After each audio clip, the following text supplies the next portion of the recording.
Right. This brings our third talk, Marcelo Mattis. Title of a talk is a anti-President Trump title, accelerating coal displacement by scaling integrated solar districts in high solar radiation regions and boosting carbon revenues global impact.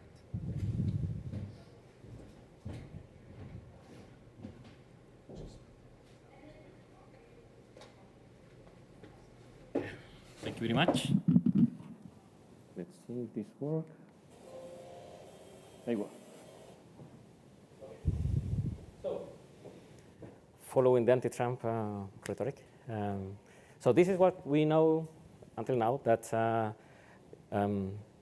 whatever we're doing is not enough to reach our 1.5 degree target.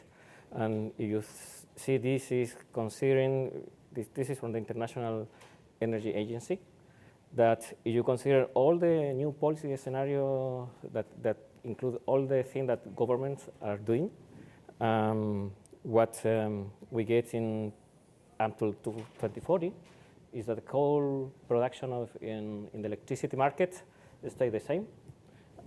We even see an increase in gas. And yes, we see a lot of renewable energy, but renewable energy only is taking care of the new demand. It's not replacing or reducing this portion of the electricity generation. Even worse, that the last news is that we used to have a very rapid development and growing the renewable energy, and the last year we stalled. One of the reasons, or what is the problem here, is the discussion right now. Why were we stalling?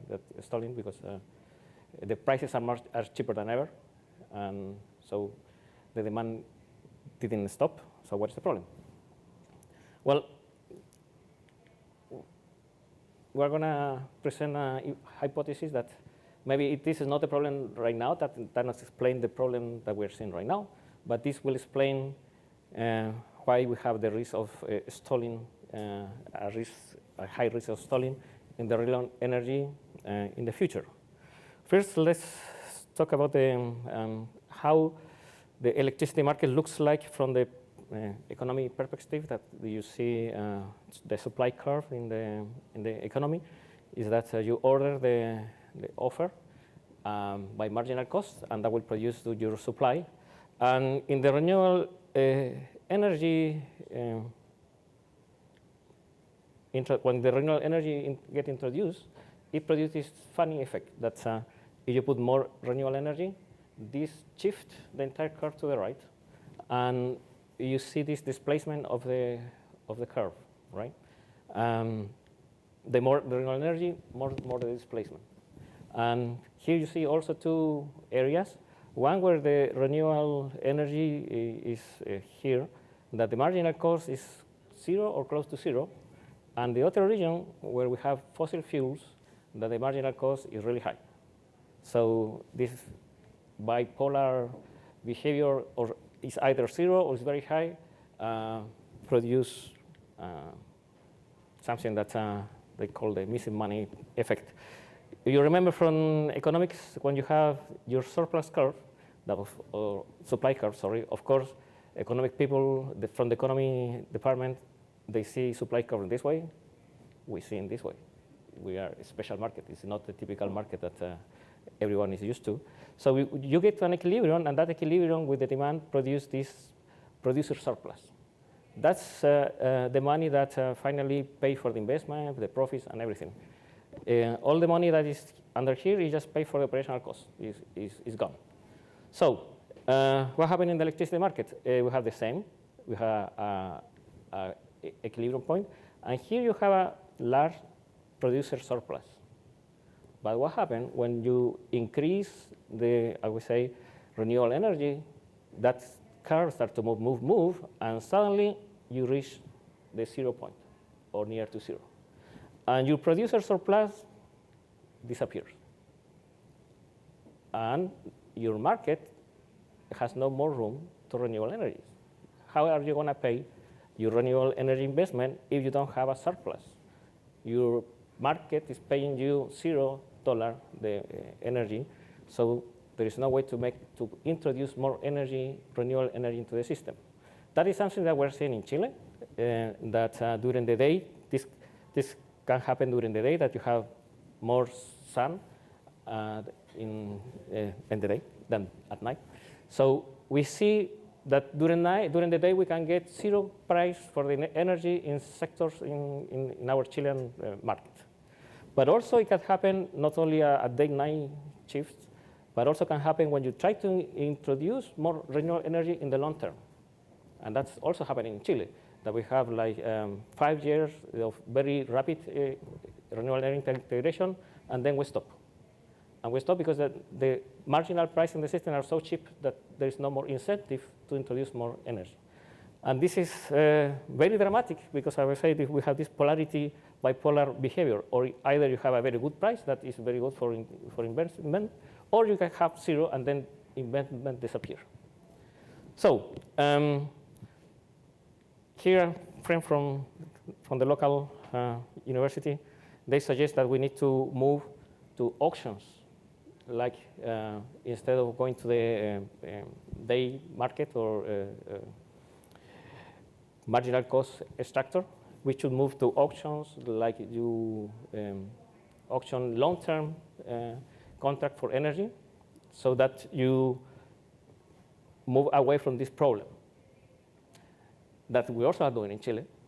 But the problem with the long-term auctions is that they are long-term auctions, like 20 years, 30 years, that you have to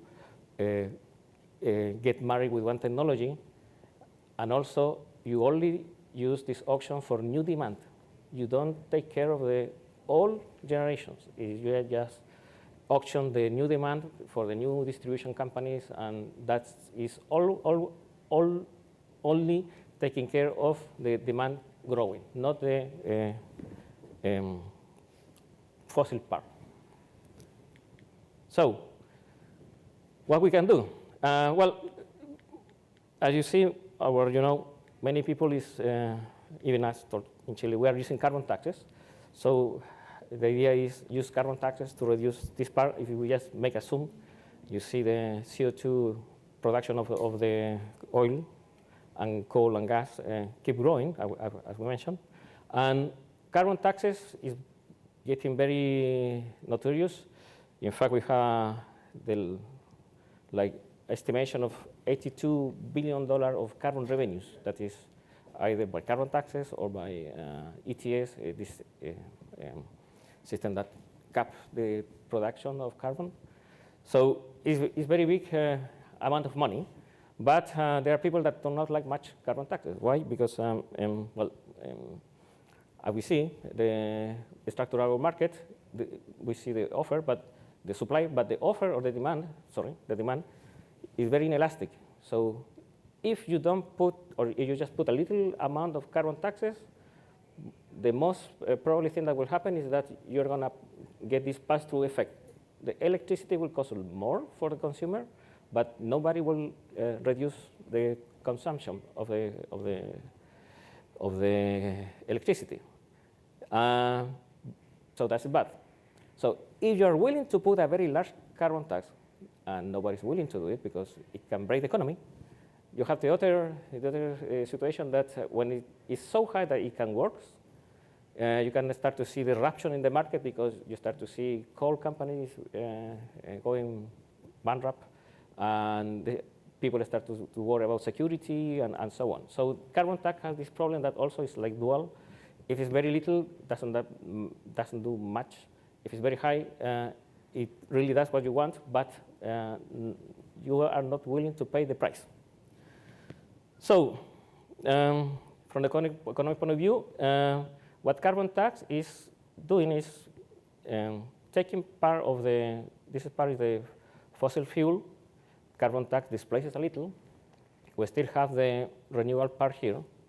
And then we have a new curve, supply curve, that it displaces.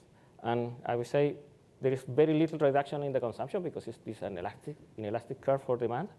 There could be a large price increase in the energy. So it may have little effect directly because of elasticity, but what is interesting is that not this reduction, but the space that produced to generate new technologies. If you can produce a technology, renewable energy, that fill this space, the space produced by carbon tax, then you can have all the electricity generated by renewable energy. The traditional renewable energy is here. You have new renewable energy here, and no more fossil fuels. But this space, it has to be filled with something that replaces fossil fuels. So given that we want something to replace fossil fuels, we propose to use synthetic fossil fuels. And that is, with the same renewable energy, you can produce synthetic fuels. Now you may think, what is different? Instead of selling solar energy from a panel, then converting to hydrogen, and then selling the hydrogen like a fossil fuels. Well, this is the question. Why do you think oil costs $100 or $120 the megawatt and not zero? Fossil, oil or carbon, that costs $40. It was also produced by solar energy, is in the ground, the value in the ground is zero. You just take it out, and suddenly value $80, $100, and so on. Solar energy is in the ground, but you cannot sell it for more than zero. The difference is that solar energy is power, is solid power, and fossil fuel is energy and storage. So if you create solar synthetic fuels, you are changing the game because you are producing storage. Storage and energy you can transport, you can save it for later, and so on. And that's the thing that we are willing to pay much more than the pure renewable energy. So we propose. This is the balance of a typical coal plant that it has the balance of you get coal, you burn the coal, you produce electricity, and you produce emissions, and you produce thermal loss. But from the economical point of view is you get payment for the energy, for this energy, and that payment you use to pay for the coal, pay for your debts, pay for the carbon tax, your operational costs, and you have some profits. If we want to do something, we want to change this radically, but we want to change it too much. So what we are doing is, let's keep the same coal plant, let's keep the same PPA. Oh, sorry, it's PPA. But change the fuel. So you still have the same business model.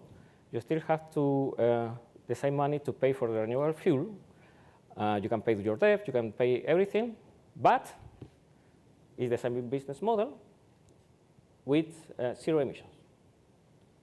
So the question is how we reach this $50 price for the fuel, because right now coal is very cheap, plus taxes, we have to reach at least or no more than $50.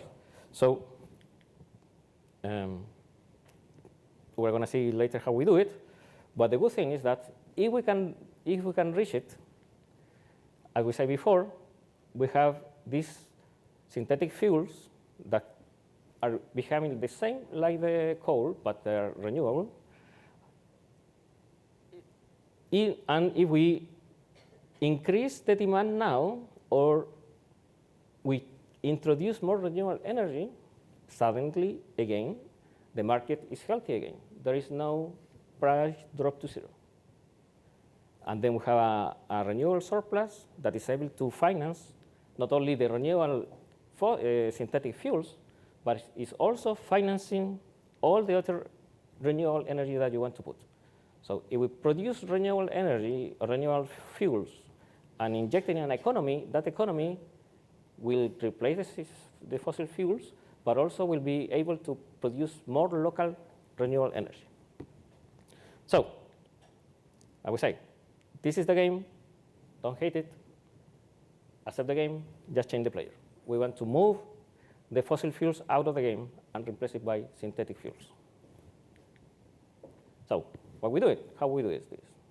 So we want to do it fast. And that is, we're going to take care of financing. We're going to do it in a very quick or fast way and accelerating the production of these synthetic fuels. We're going to use scaling because we want to reduce the price from today. It's around $50, $40 the megawatt hour for renewable energy. We want to get it to very cheap values. And we want to transform how you produce energy or to use in the system. So renewable energies are very, very sensitive to the interest rate or the capital cost because it's only capital and not very little operational cost. When you do the calculations, for example, a CSP plant, that cost is this cost for CSP plant or PV plant in the Atacama Desert, so it's very cheap. But if you go from interest rate of 5.5, it's typical rate for energy, and you give it or use a 0.25 rate, you have like a 15 or more reduction in your cost just by changing the capital cost. So what we propose is that create a global renewable fund that using the same carbon tax money that we saw in the previous slide, we can invest in these technologies in a way that we can reduce, just by financial part, we can reduce almost half of where we want to go. Also, we can use other kind of funding. For example, here in Boston, just doing the analysis. In this building, if you can pay $12,000 to reduce the electricity consumption. They say the payback is 6 years. If you just invest $1,000 of that in a solar panel in the Atacama Desert, you can produce exactly the same energy that you're producing for this building.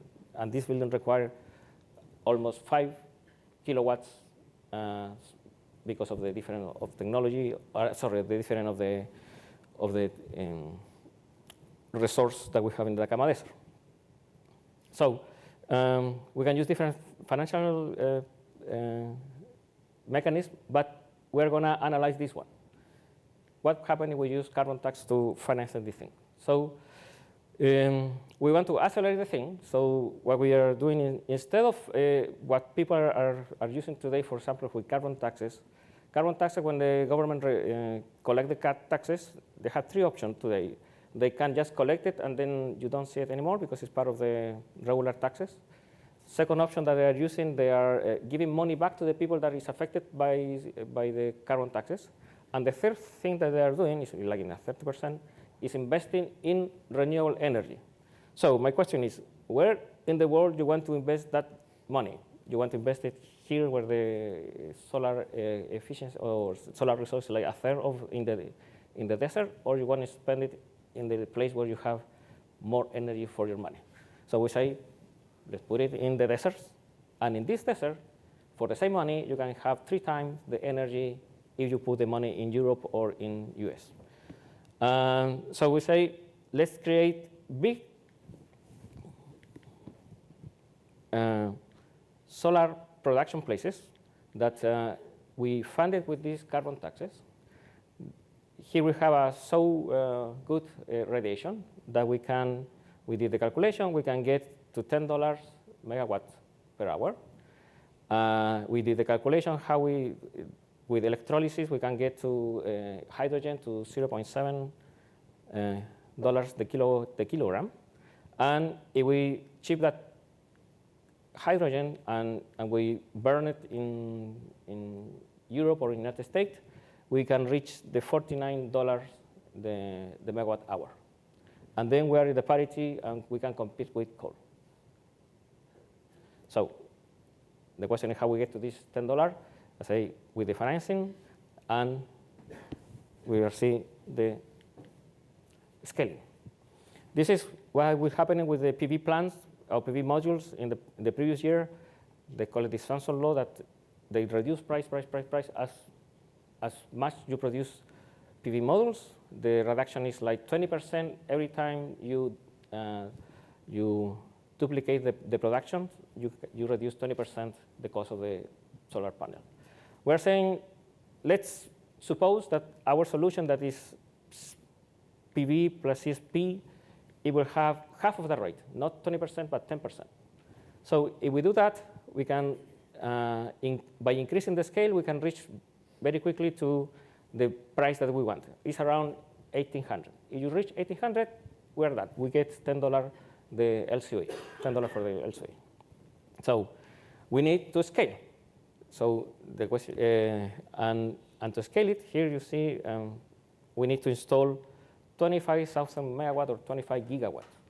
That is not that much because right now in PV modules, we have already 100 gigawatts. What we don't have is the CSP. The CSP technology, we only have today 6 gigawatts. So this is like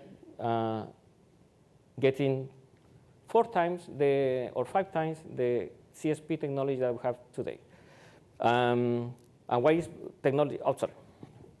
CSP is important because CSP can produce not only electricity, can produce thermal, and with thermal we can transform the way we produce electricity. We only not produce electricity, we can produce water, we can produce agriculture, we can produce everything derived from the energy. And it is not only good because we can even reduce, this is very interesting, we can get to LCOE of $2 if we consider that all the agricultural product that we can sell from these big solar systems. This is what I say, not only important because of that, but it's also important because if we're going to use this giant solar district, just in the Atacama Desert, we need to use like 600,000 hectares of ground. And people will not like that unless the soil or the ground has a different or a secondary use. So we propose, instead of just solar and PV, solar, CSP and PV, you can get this bigger and bigger and bigger, and you have a circular economy, but then you use all the different components of the production lines, and you can produce electricity, food, and so on. So very quickly, so the result, we did a simulation. What if we install this, sorry, if we create this renewable fund, what if we get up, we start in very little amount of money getting into the fund, but if we reach $7 by 2035, we install our industrial solar district in 10 areas, 10 deserts, and we use the first 200 gigawatts just to displace the local coal in those economies. We have this growing capacity installation. This is only if the fund finance the installation. We can get to, I don't know, 100, maybe 2,000 gigawatt. But if as the prices are so cheap, we expect that economy, we have private investors, so we can get almost twice. And in that case, this is what will happen. We can get rid of all the coal, gas, and oil by 2045. So, conclusions, sorry. We were presenting, I say, one concept that we need synthetic fuels not only because they are good to replace or to produce clean energy, but we need them to keep the market structure that we have today. And with that market structure, we will be able to introduce more renewable energy in the future. And we also propose a global policy that by 2038, we can get rid of all the coal, and by 2045, we can get rid of all the gas in the electricity market. And we hope next time we have this beautiful, I don't know if you see it. This is a gas plant that is 2 blocks from here, burning gas as we are talking. So this light is coming from this gas plant. So we hope that in 2025, this thing is running on hydrogen. Okay.